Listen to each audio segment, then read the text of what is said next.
안녕하세요, 아버님들. 의사입니다. 오늘 저는 진료실의 하얀 가운 대신 따뜻한 차 한 잔을 앞에 두고 우리 아버님들과 아주 남자다운 주제에 대해 이야기 나누고 싶어요. 아마 많은 분들이 술 없는 남자는 바람 없는 깃발과 같다는 말을 들어보셨을 겁니다. 때로는 술자리에서의 한두 잔이 삶의 자신감과 활력을 더해주는 촉매제 역할을 한다고 생각하시죠? 하지만 우리가 더 이상 20대가 아닌 지금 그 술잔 속 친구가 과연 우리의 남자의 힘에도 진짜 친구가 되어줄지 한 번쯤 생각해 보신 적 있으신가요? 오늘 저와 아버님들께서는 술과 우리 남성의 품격에 대한 이야기를 아주 솔직하고 명확하게 하나하나 파헤쳐 볼까 합니다. 이 이야기가 끝나면 아버님들께서는 득과 실을 명확히 아실 뿐만 아니라 즐거움을 놓치지 않으면서도 자신의 힘을 굳건히 지키는 방법을 깨닫게 되실 겁니다. 자, 이제 이 중요한 이야기를 함께 시작해 볼까요? 첫째로, 술 한 잔이 흥을 돋운다는 이름의 착각에 대해 이야기해 보겠습니다. 제목, 초반의 착각, 술 한 잔이 흥을 돋운다. 설명, 이건 많은 남성분들이 경험해 보셨을 느낌입니다. 맥주 한두 잔을 마시고 나면 몸의 긴장이 풀리고 머릿속이 복잡함에서 벗어나며 대화나 사적인 순간에 더 용감하고 솔직해지는 기분 말이죠. 분석, 해로운 점. 이 흥이 오르는 느낌은 사실 단기적인 착각에 불과합니다. 술은 본질적으로 중추신경 억제제입니다.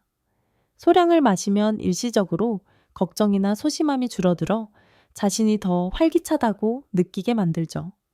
하지만 이것이 신체의 실제 능력을 향상시키는 것은 결코 아닙니다. 오히려 알코올의 양이 늘어날수록 신경 신호를 둔화시켜 사령부인 뇌와 아래의 실행부대 사이의 조화가 무너지게 만듭니다. 즐거움을 위한 한 잔과 과음 사이의 경계는 정말 아슬아슬하답니다. 개인적인 팁, 제게 아주 친한 형님이 한 분 계십니다. 그는 본래 온순하고 조금 내성적인 분이죠. 예전에는 술 기운이 좀 있어야 잠자리가 더 황홀해진다고 생각했다고 털어놓더군요. 술이 부끄러움을 잊게 해주니까요. 하지만 결국 그 역시 그건 초반의 느낌일 뿐이었다고 인정했습니다. 한 잔만 더 하다가 정작 중요한 순간에 아랫도리가 말을 듣지 않아 분위기를 망치고 아내에게 민망했던 적이 여러 번 있었다고요. 그때서야 진정한 자신감은 술 기운을 빌리는 것이 아니라 건강한 몸과 감정적 교감에서 온다는 것을 깨달았다고 합니다. 주의사항. 여기서 가장 큰 함정은 바로 지난번엔 괜찮았으니 이번에도 괜찮겠지 하는 생각입니다. 우리의 몸은 매일 다르며 술의 영향 또한 마찬가지입니다. 순간의 즐거움 때문에 오랜 시간 지켜온 자신감과 품격을 잃지 않도록 조심하세요, 아버님들. 다음으로 소리 없는 파괴자의 진실을 똑바로 마주해 봅시다. 제목, 소리 없는 파괴자, 음주가 습관이 될 때.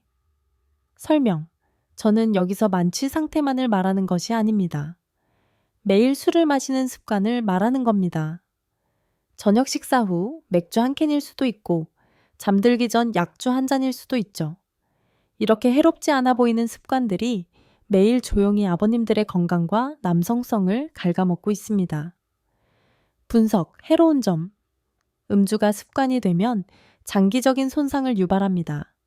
첫째, 혈액순환계에 영향을 미칩니다. 아랫도리가 제 기능을 하려면 풍부한 혈액이 신속하게 공급되어야 한다고 상상해 보세요. 장기간의 음주는 혈관벽을 손상시켜 혈액순환을 방해합니다.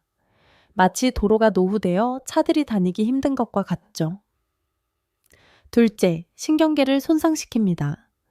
민감한 부위의 감각 신경 기능이 저하되어 예전과 같은 감각과 예민함을 느끼기 어렵게 됩니다. 이 과정은 서서히 진행되기 때문에 많은 분들이 인지하지 못하다가 문제가 심각해진 후에야 알아차리게 됩니다. 개인적인 팁. 몇 년 전 저를 찾아오셨던 한 아버님 사례가 아직도 기억에 생생합니다. 은퇴한 공무원이셨는데 아주 품이 있고 멋진 분이셨죠.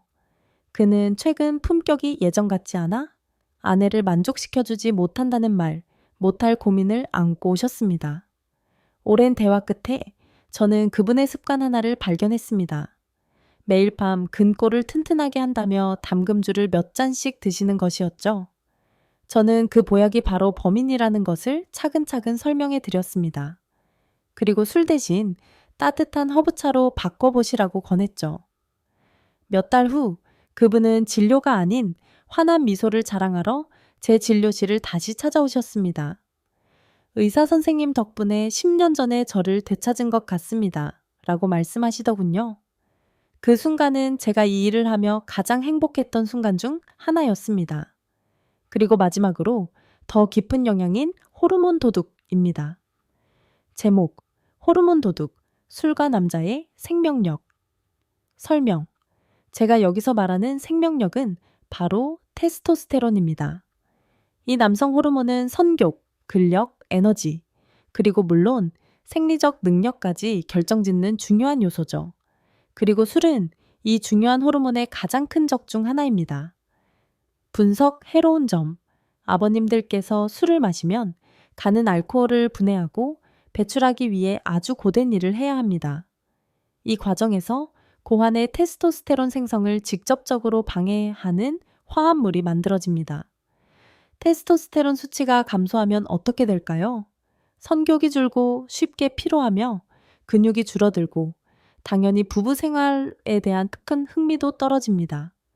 이것은 단 한 가지 측면에만 영향을 미치는 것이 아니라 한 남성의 전체적인 활력과 남성성 자체에 영향을 주는 것입니다.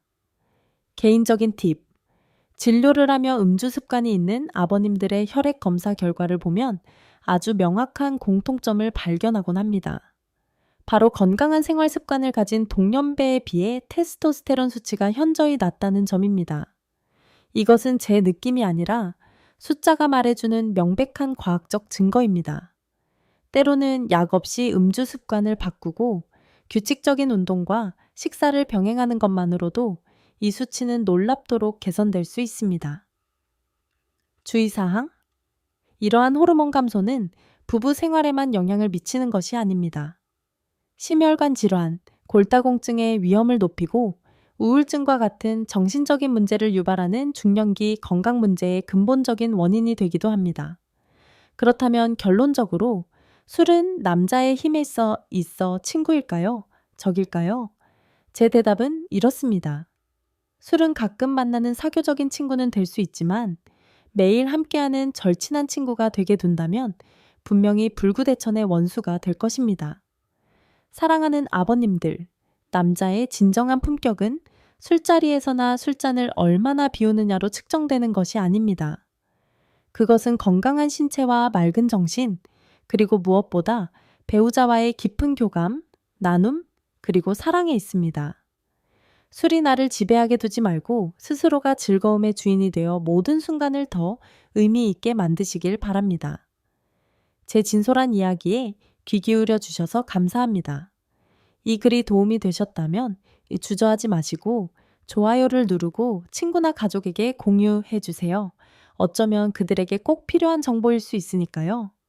아버님들께서는 혹시 이 문제에 대해 공유하고 싶은 경험이나 이야기가 있으신가요? 아래 댓글에 생각을 남겨주시면 우리가 함께 더 많았던 이야기를 나눌 수 있을 겁니다. 안녕히 계세요. 다음에도 흥미로운 주제로 다시 찾아뵙겠습니다.